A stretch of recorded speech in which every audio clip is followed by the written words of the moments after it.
குற்றத்திலிருந்து விடுதலை. எதிலிருந்து விடுதலை?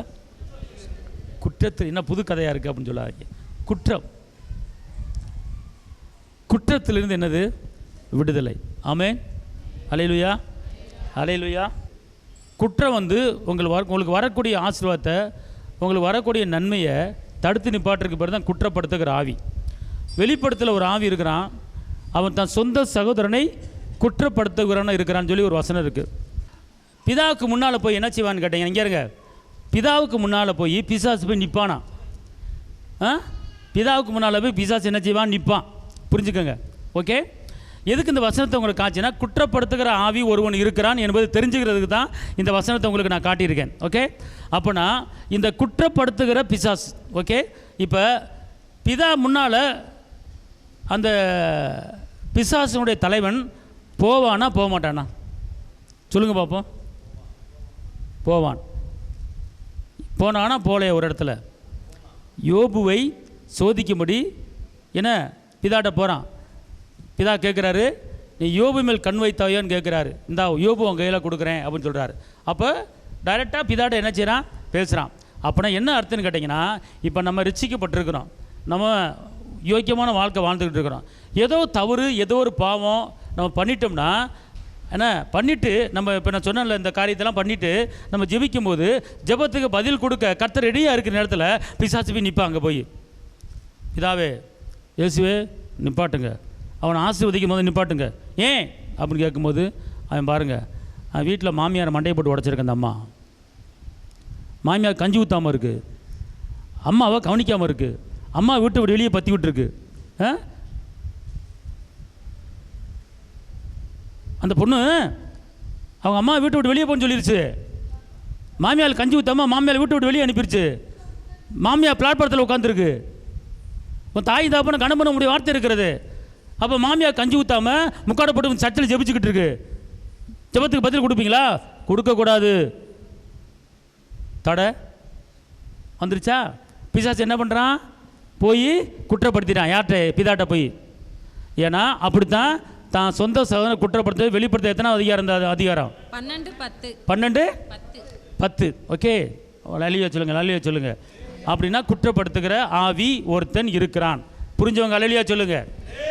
ஓகே. இப்போ அடுத்து நெக்ஸ்ட்டு இப்போ வாசிங்க 1 பேதுரு 1:19.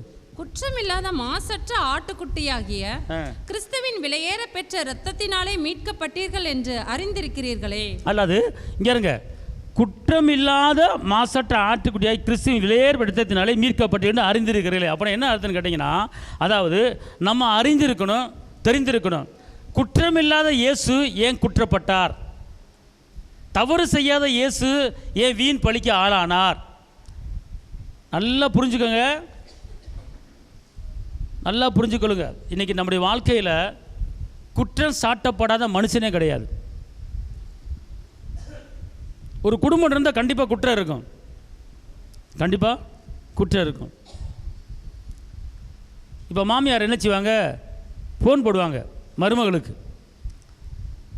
அவன் என்ன சரியாக சாப்பாடெலாம் போட மாட்டேன், என் மகன் வந்துட்டு போகிறேன், நீ கண்டுக்காமல் இருக்கியாமல அப்படின்னு மாமியார் மருமகளை பார்த்து கேட்குறாங்க. மருமக சொல்லுவா, உன் மகன் என்ன மகனை பெற்றிருக்கீங்க? என் மகன் அப்படியே இந்த வேலை பார்க்குறான், அந்த வேலை பார்க்குறான், தங்கமான ஒழுக்கமான சொல்லி தானே கல்யாணம் முடிக்கும்போது எனக்கு கொடுத்தீங்க உங்கள் மாப்பிள்ளைய. அதில் ஒரு பாயிண்ட் கூட கிடையாதம்மா, ஒரு பாயிண்ட் கிடையாது. நீங்கள் பொம்பளை தானே, நீங்களும் பொம்பளை தானே. வீட்டுக்கு ஒழுங்காக காசு டெய்லி தண்ணி அடித்து வர்றான். நீங்கள் கல்யாணம் முடிக்கிறதுக்கு முன்னால் அவன் தண்ணி அடிக்க மாட்டான், யோக்கியன், எந்த தப்பும் பண்ண மாட்டேன் சொன்னீங்களே நீங்கள். இப்போ டெய்லி தண்ணி அடித்து வர்றான். பொய் உங்கள் வாயில் வந்திருக்கு. நீங்கள் பெரிய இந்த மகனை பற்றி வச்சுருக்கீங்களோ தெரியாது. உங்கள் மகனை பற்றி யோக்கியம் பேச வந்துட்டீங்க.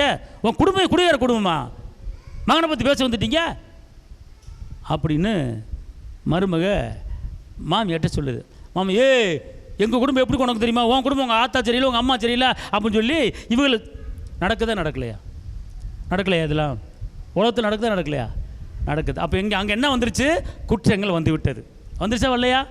குற்றம் வெளியே இருக்கட்டும், ஆனால் உள்ளே குற்றம் இருக்கா இல்லையா? புருஷனை பற்றி குற்றப்படுத்துகிறாங்க. யார்கிட்ட? ஏங்க உள்ளதா இல்லையா சொல்லுங்க.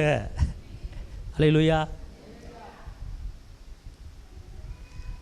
ஐயா நானே சொல்கிறேன், இப்போ நம்ம ஆளுகளே என்ன செய்வாங்க, என்ன ஒரு மாதிரியா இருக்கேன் அப்படின்னு கேட்டால், இந்த இவர் பண்ணுறது தான் சரியில்லை, இவரெல்லாம் ரசிக்கப்பட்டிருக்காரு, பேருக்கு தான் ரசிக்கப்பட்டிருக்காரு, வீட்டை கவனிக்க மாட்டேன், எனக்கு நானும் போய் 2 நாளாச்சு ஒரு தவளும் போன போட்டு பேச மாட்டேங்கிறாரு, என்ன சென்னையே தெரியல, இந்த மனுஷன் வந்து எனக்கு வயிறாரு திட்டாரு, ஞானசரணை எடுத்துட்டாரு, என்னை விடுவிடுன்னு விழுகிறாரு, வயிறாரு திட்டாரு, ஒழுங்காக வரமாட்டேங்கிறார், சர்ச்சுக்கு வான்னு கூப்பிட்றேன், சர்ச்சுக்கு வர மாட்டார், இந்த மனுஷனை கல்யாணம் பண்ணி தப்பாக இருக்குது, எனக்கு ஒரே குழப்பமாக இருக்குது, பையன் அப்படி போய்கிட்டு இருக்கான் அப்படின்னு மனைவி கணவனை பற்றி சொல்கிறத நான் காதார கேட்டிருக்கேன். இப்போ குற்றப்படுத்துகிற ஆவி அந்த குடும்பத்தில் இருக்கிறானா இல்லையா? இருக்கான். ஓகே, இருக்கான். ஆனால் இந்த குற்றப்படுத்துகிற ஆவி குடும்பத்தில் நிலையாக நிரந்தரமாக இல்லாமல் இருக்கிறதுக்கு வழிகள் இருக்கிறது. ஆமே. தகப்பன் சொல்லுவார் மகனை பற்றி, இவன் நான் சொல்கிறதை கேட்க மாட்டான், அவன் இஷ்டத்துக்கு போகிறான், அவன் இஷ்டத்துக்கு வர்றான், எனக்கு அவன் செய்கிறது ஒன்றுமே பிடிக்க மாட்டேங்குது, அவன் இஷ்டத்துக்கு ஆடுறான், நான் இங்கே போகிறாங்கிற அங்கே போகிறான், எனக்கு இவன் சரியில்லை, எனக்கு ஒன்றுமே பெரியதாக இருக்குது, எனக்கு அவனை இதாக இருக்குது, அவனை தனியாக வச்சிட வேண்டியதான் ஆச்சா அப்படின்னு சொல்லுவார். ஏன் தனியாக வைக்கிறீங்க, அவன் இப்படி செய்கிறான், அங்கே போகிறான், இங்கே போகிறான், அது சொல்கிறான்னு சொல்லி அப்பா சொல்கிறார். உடனே மகன்கிட்ட கேட்டாச்சு, என்னடா நீ இப்படி பேசிக்கிட்டு இருக்கா, எங்கள் அப்பா சரியில்லை, எங்கள் அப்பா அப்படி பண்ணுறாரு இப்படி பண்ணுறாரு. மகன் சொல்கிறான், அங்கே குற்றப்படுத்துகிற ஆவி வந்துட்டான். உண்மையாக இல்லையா சொல்லுங்க? உங்கள் மனசாட்சிக்கு தெரியும், உங்கள் மனசாட்சிக்கு தெரியும். காலைல போனால் மனுஷன் 8 மணிக்கு வர்றான், கண்டுக்க மாட்டான், வீட்டில் பிள்ளையை பற்றி கேட்க மாட்டான், என்னை பற்றி கேட்க மாட்டான், நான் சாப்பிடலான்னு கேட்க மாட்டான், பிள்ளையை பற்றி பிள்ளை படிக்கலான்னு கேட்க மாட்டான், விடிஞ்சு அடைஞ்சா அவனை பற்றி தான் பேசிக்கிட்டு இருக்கேன், என்னை பற்றி கேட்க மாட்டான், பிள்ளையை பற்றி கேட்க மாட்டான், பிள்ளை எத்தனை இப்படிலாம் மனைவிமார்கள் பேசுகிறது குற்றப்படுத்துகிற ஆவி. ஹலோ, புரியலையா? அப்போ இப்படி செய்யும்போது குற்றப்படுத்துகிற ஆவி அந்த இடத்துல இருக்கிறான். ஹலோ, இதெல்லாம் வந்து நம்முடைய குடும்பங்கள் என்ன செய்யுது இருக்குது பார்த்துக்கொள்ளுங்க. நம்ம குடும்பங்கள் என்ன செய்யுது இருக்குது. வேலை போய் காசு கொடுக்குறது பெரிய காரியம் கிடையாது. காலை எழுந்திரிச்சு வீட்டை கழுவி, வீட்டை துடைச்சி, அந்த பாத்திரம் விளக்கி, அந்த பாலை வாங்கி டீயை போட்டு இவனுக்கு கொடுத்து அவனுக்கு கொடுத்து பிள்ளையை பார்த்து, அப்புறம் திருப்பி அடுத்து காலையில் ஒரு டிஃபனு, ஒரு இட்லி, அடுத்து தோசை அல்லது ஏதோ ஒன்று செஞ்சுட்டு, அப்புறம் அடுத்து மத்தியானத்துக்கு, அப்புறம் அடுத்து நைட்டுக்கு, அப்புறம் நைட்டு டிஃபனு, இப்படியே ரெஸ்ட் இல்லாமல் போனால் அவங்களுக்கு டயர்டு வரத்தானே செய்யும். இதில் ஒரு வேலை கூட ஐயா பார்க்க மாட்டார். நான் தான் காசு கொடுக்குறேனே அப்படின்னு நேசாக விட்டுருவார். அதனால் வந்து இதனால் வந்து என்னது, சில ஒருத்தனுக்கு ஒருத்தர் குற்றப்படுத்துகிற சூழ்நிலை என்ன செய்யுது எப்படி வீட்டுக்குள்ளே வர்றான் அப்படின்னா, இப்போது மனைவியை பற்றி கணவன் குற்றப்படுத்தக்கூடாது, கணவனை பற்றி மனைவி குற்றப்படுத்தக்கூடாது, பிள்ளைகளை பற்றி பெற்றோர்களை குற்றப்படுத்தக்கூடாது. ஓகே, அல்லேலூயா சொல்லுங்கள், அல்லேலூயா. ஏன்னா அதனால் வந்து சூழ்நிலைகளை வந்து அறிஞ்சு நம்ம நடக்கணும். இப்போ அடுத்து நல்லா தெரிஞ்சுக்கொள்ளுங்க. இப்போ இந்த குற்றப்படுத்துகிற ஆவி உங்கள் குடும்பத்தில் இருக்கக்கூடாது. இந்த குற்றப்படுத்துகிற ஆவி இருந்தானா ஜெபத்துக்கு பதில் வராது. அப்படியே ஏசப்பா பதில் கொடுக்க வந்தாலும் அந்த வானம் மண்டலத்தில் போய் அந்த ஆவி என்ன செய்வான், தடுத்துருவான். ஏன் தடுக்கிறான் அப்படின்னு கேட்டால், நீ இப்படி பண்ணியிருக்கிற, தப்பு பண்ணியிருக்கிற, நீ கர்த்தருக்கு உண்டான வார்த்தையின்படி நீ கீழ்ப்படிஞ்சு நடக்கலை, அதனால் உனக்கு பதில் கொடுக்க முடியாதுன்னு சொல்லி அந்த ஜெபத்தை அப்படியே ஆஃப் பண்ணிடுவான். பார்த்துக்கொள்ளுங்க. தானியேல் ஜெபத்தை ஆஃப் பண்ணான்ல, மிகாவேல் தான் சண்டை போட்டு பதிலை கொண்டு வரார். ஓகே, அப்படின்னா இப்போ குற்றப்படுத்துகிற ஒரு நிலைமை வரும்போது வாசிங்க மத்தேயு 27:12-13. பிரதான ஆசாரியரும் மூப்பரும் அவர் மேல் குற்றம் சாட்டுகையில் அவர் மாறுதரம் ஒன்றும் சொல்லவில்லை. அப்பொழுது பிலாத்து அவரை நோக்கி, இவர்கள் உன்மேல் எத்தனையோ குற்றங்களை சாட்டுகிறார்களே, நீ அவைகளை கேட்கவில்லையா என்றான். இங்க பாருங்க, நல்லா தெரிஞ்சுக்கொள்ளுங்க. இயேசு நிப்பாட்டிட்டு என்ன பிலாத்து முன்னால் அநேக யூதர்கள் என்ன பண்ணுறாங்க, வேதபாரர்கள், தலைவர்கள், ஜெபாலய தலைவர்கள் எல்லாருமே என்ன பண்ணுறாங்க, இயேசுவை குற்றப்படுத்துகிறாங்க. இவன் ஆலயத்தை இடித்து 3 நாள் கட்டுறேன்னு சொன்னான் அப்படின்னு சொல்லி சொல்கிறாங்க. அடுத்து வந்து அதாவது யூதனுக்கு ராஜா அப்படின்னு சொல்கிறாரு அப்படின்னு சொல்லி எல்லா குற்றத்தை ஏகப்பட்ட குற்றத்தை என்ன செய்கிறாங்க, பிலாத்து முன்னால் இயேசுவை பற்றி சொல்கிறாங்க. அப்போ பிலாத்து கேட்குறாரு, இவங்க எல்லாருமே உன்னை பற்றி குற்றப்படுத்துகிறாங்களே, நீ எதுவும் மறுமொழி சொல்ல மாட்டாயா, நீ எதுவும் வந்து நான் செய்யலைன்னு சொல்ல மாட்டாயா அப்படிங்கிறார். குற்றம் செஞ்சேன்னு சொல்லு, இல்லைன்னு இல்லைன்னு சொல்லு, ஒன்றும் சொல்ல மாட்டேன், கம்மன் அமைதியாக நிற்கிற அப்படின்னு சொல்லி ஏசப்பா பிலாத்து என்ன செய்ய கேட்குறாரு. அதான் அந்த வசனம் வருது. பிலாத்து அவரை நோக்கி, இவர்கள் உண்மையில் எத்தனையோ குற்றங்களை, வசனத்தை எடுங்க, குற்றங்களை சாட்டுறாங்களே, நீ இங்கே இருங்க. இந்த செய்தி முடிக்கும் போது உங்களையும் உங்கள் குடும்பத்தையும் உங்கள் வீட்லேயும் யாரெல்லாம் உங்களை குற்றப்படுத்தினாங்களோ அந்த குற்றப்படுத்துகிற ஆவி எரிக்கப்பட போகிறது. குற்றமில்லாத வாழ்க்கை வாழ போகிறீங்க. அல்லேலூயா. அந்த சப்ஜெக்ட் தான் இப்போ எடுத்துக்கிட்டு இருக்கேன். குற்றத்திலிருந்து இன்றைக்கி விடுதலை. இது வந்துங்க இங்கேங்களேன், இதை வந்து நம்ம கண்டுக்கவே மாட்டான். ஆனால் இது ஒரு பக்கம் நம்ம ட்ரகிள் பண்ணிக்கிட்டே இருக்குது. ஜெபத்துக்கு பதில் கொடுக்க, ஜெபத்துக்கு தடை பண்ணுற ஒரே ஒரு ஆவி குற்றப்படுத்துகிற ஆவி. ஏன்னா வாஸ்தவத்தில் முதல் எடுத்தோன்னே பிதாமணர் சொல்கிறான்ல, சொந்த சகோதரனை பேசுகிறான்னு சொல்லி. அப்போ ஜெபத்துக்கு பதில் வராமல் தடுக்கிற இந்த ஸ்பிரிட் தான் குற்றப்படுத்துகிற ஆவி. இது பேர் பிசாசு, குற்றப்படுத்துகிற பிசாசு. ஓகே, இப்போ தெரிஞ்சுக்கொள்ளுங்க. இப்போ என்ன இந்த மத்தேயு 27:12-13 என்ன தெரிஞ்சுக்கிட்டீங்க அப்படின்னு கேட்டால், பிலாத்து இயேசுகிட்ட கேட்குறாரு, எல்லாரும் உன்னை குற்றப்படுத்துகிறாங்களே, எல்லாரும் உன்னை குறை சொல்கிறாங்களே, நீ ஒன்றுமே பேச மாட்டேயே அப்படின்னு கேட்குறார். ஒன்றுமே பேச மாட்டேன்னு கேட்குறார், அமைதியாக இருக்கிறார். அப்போ இதிலிருந்து என்ன தெரிகிறது? இதில் என்ன தெரியுது அப்படின்னு கேட்டால், இப்போ நீங்கள் இருக்கிறீங்க உங்கள் வீட்டில் உங்கள் மாமியாரோ நாத்தனாவோ சொந்தமோ உறவினர்களோ உங்களை குற்றப்படுத்தி குறைப்படுத்தி பேசுகிறாங்க. ஓகே, பேசுகிறாங்க. ஆனால் அது உங்கள் காதுக்கு வருது. யார் குற்றப்படுத்தி பேசுனாங்க, யார் குறை சொன்னாங்க அப்படின்னு உங்கள் காதுக்கு வருதுல்ல. வரும்போது அப்போ என்ன செய்யணும்னு கேட்டிங்கன்னா, பதிலுக்கு நீங்கள் அவர்களை குற்றப்படுத்தக்கூடாது. இப்போ இயேசு நினச்சிருந்தா, அநியாயக்காரன் முள்ள மாதிரி முடிச்சு வைக்கி, நான் தப்பே பண்ணல, என்கிட்ட எத்தனை நன்மை வாங்கினாங்க, எத்தனை கண்ணு தடவை பார்வை கொடுத்தேன், எத்தனை நடக்க முடியும் அடக்க வச்சேன், அது நன்றி இல்லாதவங்க, நன்றி கட்டவங்க, இவங்க என்ன குற்றப்படுத்துகிறாங்க அப்படின்னு இயேசப்பா சொல்லி இருந்திருக்கலாம். ஆனால் இயேசப்பா என்ன செய்யலை? எத்தனை பேர் பார்வை கொடுத்தாரு, எத்தனை பிரேதங்களை உயிரோடு எழுப்பினார், எத்தனை குடும்பத்தை நன்மை பண்ணியிருக்கிறார், 5 10 2 பிறகு பண்ணார், அற்புதம் பண்ணார்ல. இவ்வளோ அற்புதங்களை பார்த்தவர்கள் தான் அவர்கள். ஆனால் அவளை பார்த்துருந்து இயேசுவை குற்றப்படுத்துகிறாங்க. ஆனால் இயேசுப்பா என்ன செஞ்சிருக்கலாம்? அவர்கள் மேல் பழியை போட்டிருக்கலாம். எத்தனை பேருக்கு சுகத்தை கொடுத்துருக்கேன், பெரும்பாலும் சுகத்தை கொடுத்துருக்கிறேன், பணம் திரும்பி எழுப்பியிருக்கேன், இதெல்லாம் பார்த்தீங்களையா, என்ன போய் குற்றப்படுத்தி நல்லா இருப்பீங்களா, நீங்கள் உருப்பிடுவீங்களா அப்படின்னு சொல்லி இயேசுப்பா கேட்டிருந்துருக்கலாம். ஆனால் அப்பா இயேசு என்ன செய்யலை? கேட்கலை. அதே போல் நீங்களும் இயேசுப்பா என்ன செய்யலை? கேட்கல. சொல்லுங்கள், இயேசுப்பா கேட்கல. சொல்லுங்கள், ஏசப்பா கேட்கல. ஏசப்பா குற்றப்படுத்தினாங்க, ஆனால் அவர் கேட்கல. குற்றப்படுத்தவனை சபிக்கலை, வையலை. அதே போல் நானும் என்னை யார் குற்றப்படுத்தினாலும் நான் மறுமொழி பேச மாட்டேன். உங்களுக்கு அற்புதம் நடக்கணும் அப்படின்னா நீங்கள் மறுமொழி பேசாதீங்க. ஏசு எப்படி இருந்தார் அந்த நேரத்தில்? குற்றப்படுத்த எப்படி இருந்தார்? மௌனமாக இருந்தார். இப்போ நான் சர்ச்சு கட்டும் போது சர்ச்சை கட்டி விற்றுட்டு போயிடுவான் அப்படின்னு சொல்லி ஒருத்தர் சொன்னார். இவர் சொன்னார்னு சொல்லி வந்துச்சு. ஏன்னா இவன் சீக்கிரம் விழுந்துருவான் அப்படின்னு சொல்லி ஒருத்தர் சொன்னார். அவர் சொன்னால் வந்துச்சு. நான் போய் நேராக அவன்கிட்ட போய் கேட்டிருக்கலாம். நேராக போய் அவன்கிட்ட நினச்சலாம், கேட்டிருக்கலாம், யாருன்னு தெரியும். ஆனால் நினச்சல, நான் கேட்கல. ஒருத்தர் கேட்டார். இவர் இவாஞ்சலிஸ்டாக இருந்தார், அப்புறம் தீர்க்கதரிசியாக இருந்தார், இப்போ புதுசாக கூரசெட்ட சபையை வச்சுருக்கிறாரு, நீ அடுத்து என்ன செய்ய போகிறாரோ அப்படின்னு சொல்லி 10 ஊழியர்களுக்கு முன்னால் ஒருத்தர் என்னை லந்தடித்து குற்றப்படுத்தி நக்கல் பண்ணார். நான் ஒன்றுமே பேசலை. நான் போய் ஓரத்தில் அழுதுட்டு ஆண்டவர்கிட்ட சொல்லிட்டு நான் பாட்டுக்கு வந்துட்டேன், பார்த்துக்கொள்ளும். ஆனால் அவர் காணா போயிட்டார், நான் நிற்கிறேன். அல்லேலூயா. அவர் அது காரணம் என்னன்னு கேட்டிங்கன்னா, அந்த நேரத்தில் பொறுமை ஏற்று கேட்குறாரு.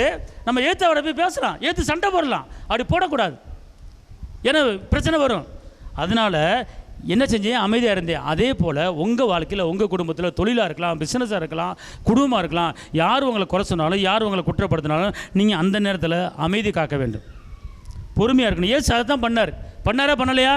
பொறுமையாக இருந்தார். அதே போல் நீங்கள் பொறுமையாக இருக்கணும். அடுத்த வசனம், இன்னொரு வசனத்தை வாசிங்க பார்ப்போம். லூக்கா 6:37. மற்றவர்களை குற்றவாளிகள் என்று தீர்க்காதிருங்கள், அப்பொழுது நீங்களும் குற்றவாளிகள் என்று தீர்க்கப்படாதிருப்பீர்கள். மற்றவர்களை ஆக்கினைக்குள்ளாக்கும்படி தீர்க்காதிருங்கள், அப்பொழுது நீங்களும் ஆக்கினைக்குள்ளாக தீர்க்கப்படாதிருப்பீர்கள். விடுதலை பண்ணுங்கள், அப்பொழுது நீங்களும் விடுதலை பண்ணப்படுவீர்கள். ஏசப்பா என்ன சொல்றாரு கேட்டீங்கன்னா, நீங்க ஆறுதல் படுத்துங்க, நீங்க ஆறுதல் படுத்துவீங்க. நீங்கள் விடுதலை பண்ணுங்க, நீங்கள் விடுதலை ஆவீங்க. நீங்கள் அன்பாக இருங்க, நீங்கள் அன்பாக இருப்பீங்க. நீங்கள் சமாதானம் பண்ணுங்க, சமாதானமாக இருப்பீங்க அப்படிங்கிறார். ஆனால் இங்கே என்ன சொல்றாரு? திரும்பி முதல்ல வாசிங்க. மற்றவர்களை குற்றவாளிகள் என்று தீர்க்காதிருங்கள், மற்றவர்களை நீ குற்றவாளி என்று தீர்க்காதிருங்கள், அப்பொழுது நீங்களும் குற்றவாளிகள் என்று தீர்க்கப்படாதிருப்பீர்கள். அப்போ நீங்களும் குற்றவாளியா படாதிருப்பீர்கள். மற்றவர்களை ஆக்கினைக்குள்ளாகும்படி தீர்க்காதிருங்கள், அப்பொழுது நீங்களும் ஆக்கினைக்குள்ளாக தீர்க்கப்படாதிருப்பீர்கள். அப்போ இங்க இருங்க, மற்றவனை ஆக்கினைக்குள்ளாக தீர்க்கிறதுனா சபிக்க. அவன் உருப்பட மாட்டான், அவன் நல்லா இருக்க மாட்டான், அவன் தேர மாட்டான் அப்போ நீங்கள் சொல்கிறீங்க தெரியுமா? அது அவனை ஆக்கினைக்குள்ளே ஆக்குறது. அப்போ நீங்கள் சொல்கிறது உங்களுக்கே ரிட்டர்ன் வந்துடும். நீங்கள் சொல்கிறது உங்களுக்கு ரிட்டர்ன் வந்துடும். ஏங்க, அந்த உங்களை குற்றப்படுத்தும் போது ஒரு நிந்தையும் ஒரு அவமானமும் எவ்வளோ நாளைக்கு இருக்க போகுது? காற்றடிச்சா வெயில் வந்தா காய்ந்து போய்விடும், கலங்காதே. காத்தடிச்சா வெயில் வந்தா காய்ந்து போய்விடும், கலங்காதே.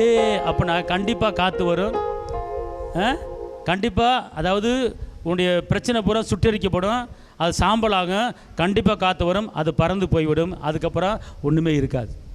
புரியுதா உங்களுக்கு? அதனால் நல்லா தெரிஞ்சுக்கொள்ளுங்க. அதாவது அடுத்தவனை ஆக்கினுக்குள்ளே தீர்க்காதீங்களா? அப்படி தீர்த்தீங்கன்னா நீங்கள் என்ன செஞ்சிருவீங்க? ஹலோ, தீர்க்கப்படாதிருப்பீர்கள். இன்னொரு வசனம் சூப்பராக இருக்குது. மத்தேயு 7 எப்படி போட்டிருக்கேன் பாருங்கள். மத்தேயு 7 நீங்கள் குற்றவாளி என்று தீர்க்கப்படாதபடிக்கு, மத்தேயு 7 நீங்கள் குற்றவாளிகள் என்று தீர்க்கப்படாதபடிக்கு மற்றவர்களை குற்றவாளிகள் என்று தீர்க்காதிருங்கள். ஏனெனில் நீங்கள் மற்றவர்களை தீர்க்கிற தீர்ப்பின்படியே நீங்களும் தீர்க்கப்படுவீர்கள். அல்லேலூயா. இப்போ அர்த்தம் புரியுதா உங்களுக்கு? இப்போ நான் இங்கே இருங்க. இப்போ நான் ஒரு ஆளை நீ நல்லா இருக்க மாட்டே, நீ தேர மாட்டே, நீ உருப்பட மாட்டே அப்படின்னு ஒரு ஆளை சொல்கிறேன். அது எனக்கு அப்படியே என்ன செய்யும்? ரிட்டர்ன் அடிக்கும். எனக்கு அப்படியே என்ன செய்யும்? ரிட்டர்ன் அடிக்கும். பார்த்துக்கொள்ளுங்க.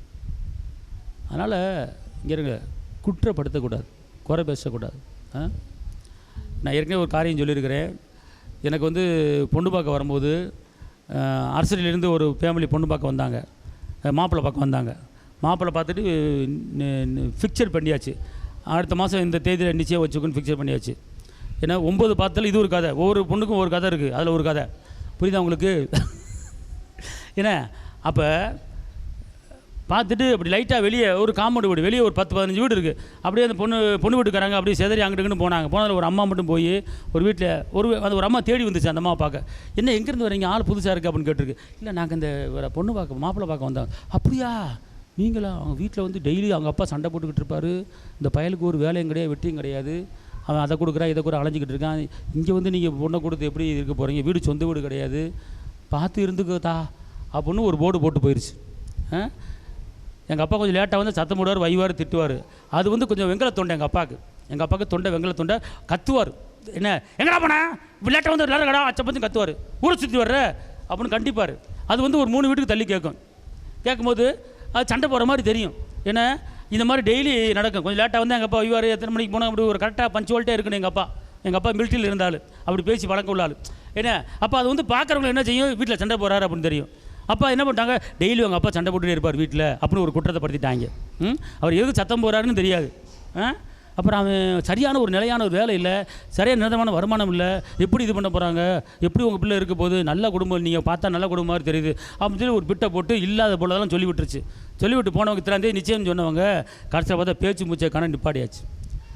கடைசியில் இந்த தரகர் மாதிரி ஒருத்தர் இருப்பார். அவர் சொல்லிட்டார், நீங்கள் உங்கள் வீட்டு பக்கத்து வீட்டில் ஒரு அம்மா இப்படி சொல்லி பிடிச்சி அதனால் மாப்பிள்ளை வேணான்ட்டாங்க அப்படின்னு சொல்லி ஸ்டாப் பண்ணிட்டாங்க. ஓகே, முடிஞ்சு போச்சா? அவங்க வீட்டில் ஒரு பொம்பளை பிள்ளை இருக்குது. சரிங்களா?